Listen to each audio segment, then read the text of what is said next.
edukacijos muziejuje vyksta pirmiausia, tai susitinkat, pasitinkat, įvedant vaikus į temą, apie ką kalbėsime ir naudojame įvairiausią metodinę medžiagą, kuri padeda priartėti prie tos temos.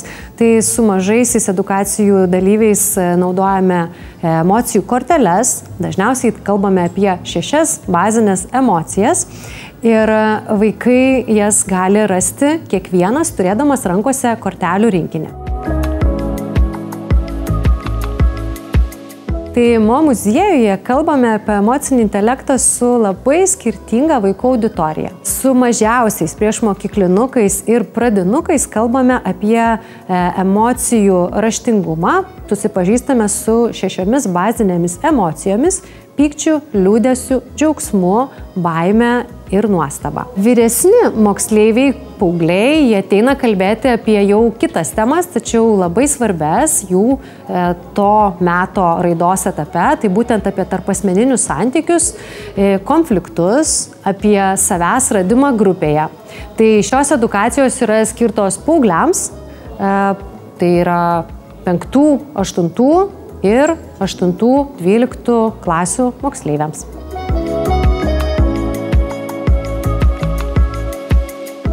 Man labiausiai patiko, kad buvo smagių žaidimų.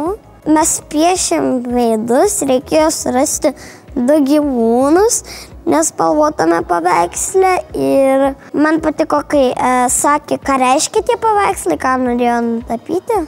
Ta užduotis, kur reikėjo išsirinkti paveikslėlius pagal savo pusės. Man jinai pasirodė prasmingiausia, nes kai kalbėjau apie tai, kaip žiūri savo emocijas per meno kūrinius, lygiai taip pat ir tose paveikslėliuose galėjai atpažinti, su kuo gali susijęti, kas galbūt akivaizdžiau parodo emocijas ar mažiau akivaizdžiai. Aš sužinau, kad aš gal turiu panašumų su kitais klasiokais, dėl ko, tarkim, pykstos arba konfliktuoju. Būna kartais sunkus tas kompromisą.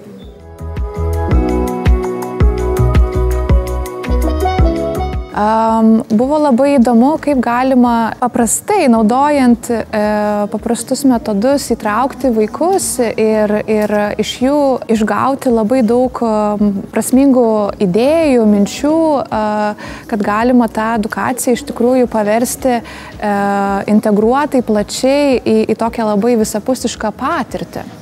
Labai žavu, kiek per paveikslus, per meno kūrinius galima paimti tokias temas kaip emocijos, konfliktai ir kiek mokiniai tame įžvelgia, iš tikro atranda. To paveiksluose, kurie visiškai yra nesusiję su tuo, jie randa kažkokių sąlyčio taškų arba per savo patirtį pamato tai, kas galbūt visai net su ta mintim buvo kurta. Kažkaip per tą labai ir kilo smalsumas stebėti. Pirmiausia, kuri mintis kilo, kad man mažai, aš norėčiau daugiau ir aš įsivaizduoju šitą edukaciją daug ilgesnę. Netgi iki 3 valandų jinai galėtų būti, nes tikrai, kiek klausiau mokinių, sakė, laikas prabėgo labai greit. Vadinasi, įdomu, prasminga ir tikrai naudinga.